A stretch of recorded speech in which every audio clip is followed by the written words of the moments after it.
identify and treat autism.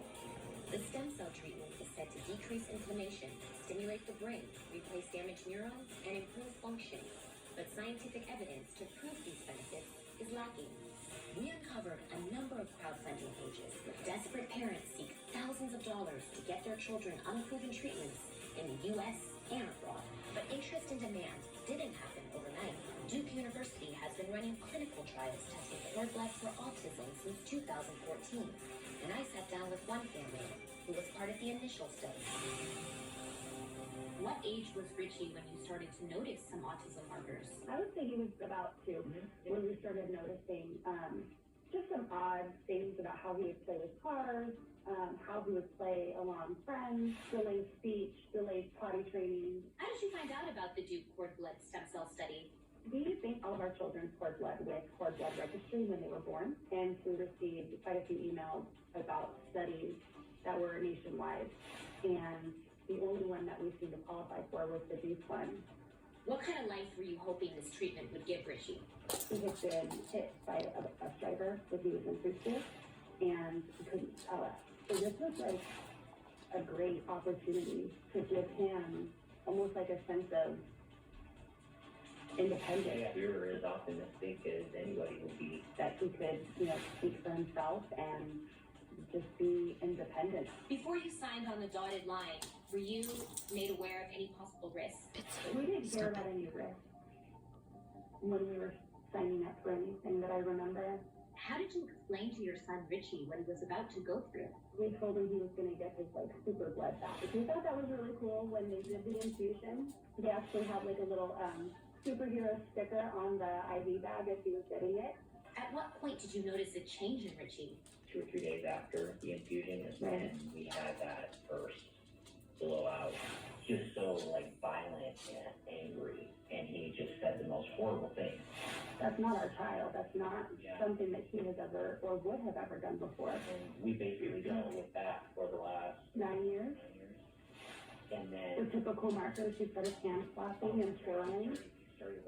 He never hand slapped, but he also did regress in the potty training. We started having these reoccurring fevers that started showing up. It would almost act as if his body was on fire. Yeah. He wouldn't be able to walk. He said his legs were burning. What kind of tests and procedures did Richie have to go through to get into the study? They made him drink the Versed, which is horrible and disgusting. He was gagging and throwing up and just was miserable. Then they did the IV, which hurt, and he's 5. Do you have any regret doing the study in the first place? I love our child to death, but it was like having a stranger in our house, for a lack of better words. Then it was almost like he was like a crazy person in the apartment building. You know what I mean? That would come out and yell at his brother and sister every night. It was sad. It was very isolating for him. And to go through that when you're 6 years old is not, I don't know if anybody could really understand what was going on. Leslie joins us along with Ashley and Rich. Ashley and Rich, welcome to the show. Thank you for having us. First and foremost, we really appreciate you coming forward and sharing this all-important story. So let's get right into it. What happened when you contacted Duke to tell them that your All right, I'm gonna son fast had a forward, bad Marty, just a reaction? little bit because it's blah, blah, blah. They don't really give any good info. So let's see. Autism. It's traumatic for the child and it's traumatic for the parents, right? And so what happened to you guys was horrible because they did 2 things they should have never done, which is they invalidated your concerns, what you were telling them you were seeing, and they told you were the only ones, right? And there's some shame in that also. And you Maybe if they did their homework, they would realize they weren't the only ones.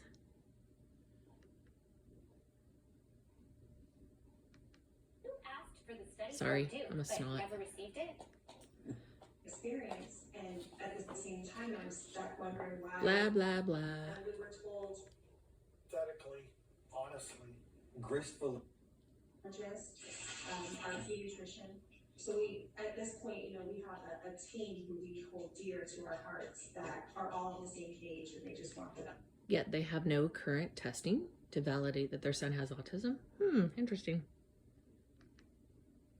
And let me pull that out. You have a psychiatrist and a psychologist because you're going to need both. So how's your son And doing? nothing in writing to say, He's doing remarkably well. He's 13 now. He's made a huge amount of progress Yeah. over the past 6 months, and things are going really well. We have a long way to go, we feel, but we feel like we've come a long way. So we feel positive and feel like we're heading in the right direction. Well, let's bring parents Gina and Wade into the discussion now, whose daughter was part of the same clinical trial at Duke that had a totally I think you different saw experience. all of this. Tell us, how were things before your daughter received the stem cell Okay, treatment? we all know. Study at Duke. Yep.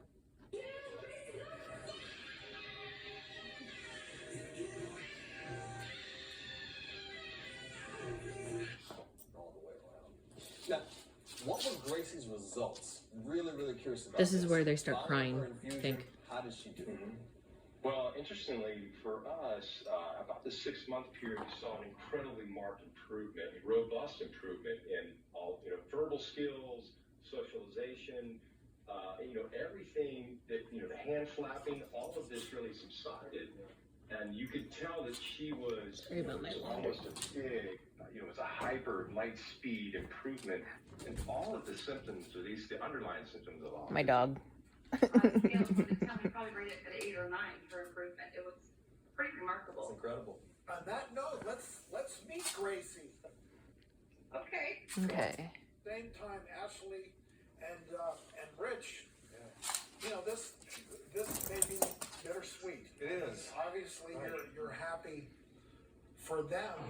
Oh, But this It's an amazing story. I'm so thrilled to you share so many bonds, similar experience, Yes. that we sympathize with you, and unfortunately, it's name the game that it's unpredictable. Well, that's where we are on the research, right? We can't predict with any reasonable amount of intelligence what's going to happen from case to case. Every case is And different. that's the hard part. That's why they call it a clinical trial. Yep. All right. Well, after the break, Blah, blah, blah. that's coming up. Weakness and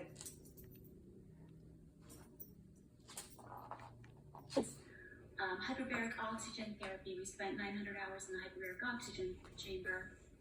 Many interventions. Around age 7, your son started getting violent. By the time he was 7, things were really looking bad. We had a full-blown Okay. evaluation. I think at I'll the fast hospital. forward. You already know your own he story. donated. Was right in your mind. It was overwhelming. Well, Marty and Donald say the stem cell treatment was a miracle for their son. Let's take a look at a video of. More and more. It's like baby steps. It wasn't just us going through those types of situations. This is where they're crying. It does feel kind of alienating. alienating, or you just aren't sure what's going on. Yeah, well, you feel like it's only me, and for you guys, it's impossible to watch these other stories and not think, well, what about us? And I think, Ashley, Rich, what I want you guys to know is this ain't your fault, right? There's nothing you did wrong, guys. You did everything right as parents. You did everything you could. When you had, Sure did. right? When you got the information, you jumped on it and you did everything you could. So I don't want you to carry that burden around because it's not your guys' fault. Now, Gina, you got emotional too. What was happening for you there? Mostly tears of joy for that family. Yeah. Because, like you said, you do feel alone sometimes. And it is, like you said, just to hear other people's stories that we weren't the only ones going through what we went through. Bitsy. And it also makes me sad too that Ashley and her husband did not have the same results as the rest of us. I wish they did. We all do. But And now you're still taking Kenneth to Panama to get stem cells, and he's 20. yes, absolutely. There's things in his brain maybe that still need help, but the stem cells have been able to improve. Let me, hold on, let me skip. Evaluation, so he can Oh, keep here we go. his Hold on. ABA therapy. He makes better. Okay. Ashley and Rich, we heard that you're trying to get your son a new autism evaluation so he can keep his ABA therapy benefits. Is that right? don't need a new Correct. So evaluation. we actually, our benefits are okay at the time right now. This must be private But insurance. because we don't have an updated evaluation on Richie and he is 13, it's kind of this silly rule where big companies think that autism goes away. So we have to have updated evaluations and an updated diagnosis in order to continue with our ABA benefits. Well, Yeah, we that's got to here be at their the personal doctors wanna insurance. help you get that diagnostic evaluation. So psychologist and autism expert Dr. Doreen Grampachet is going to do it for free for you. Oh my God! Wow, Thank you. That's amazing. that's fantastic news. Okay, with the huge team they have on board, I'm shocked that they don't have that information already. It just doesn't make sense. You're right. It's fishy. Oh my gosh, that's awesome. Well deserved. You guys deserve it. We're so glad that Dr. Grampachet Okay, blah, blah, blah. will dive into the controversy right after the break. Okay, blah, blah, blah, blah, blah.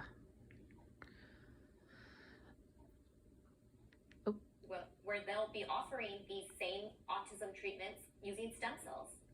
And this is still an unproven treatment.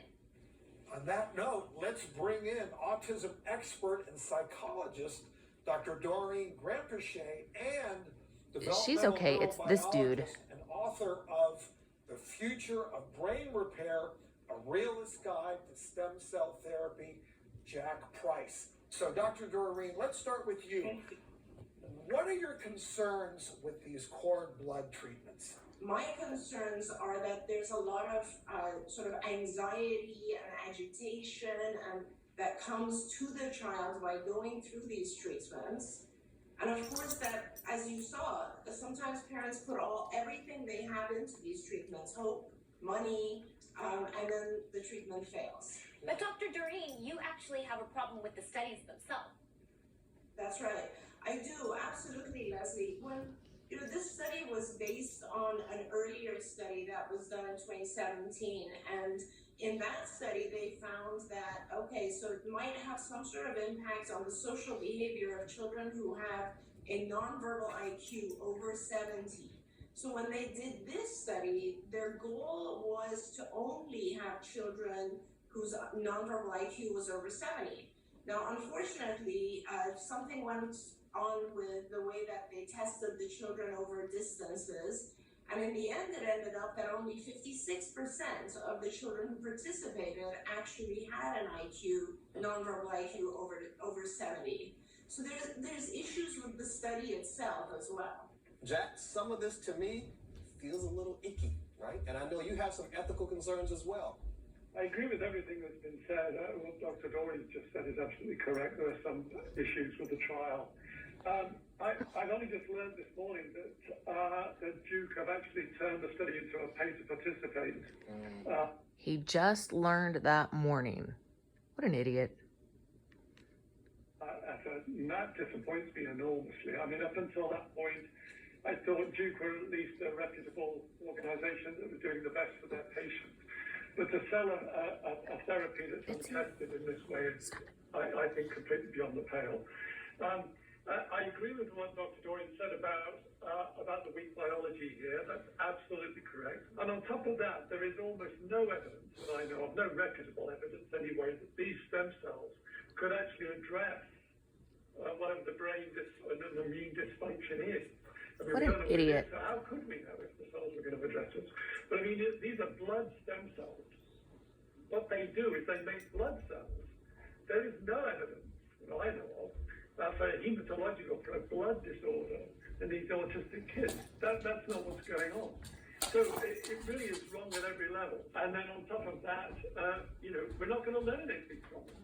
We don't know why the studies failed. All we can do is what Duke are doing, is bang on doing another set of patients. I mean, there are well over 100 patients now, even in the published trials.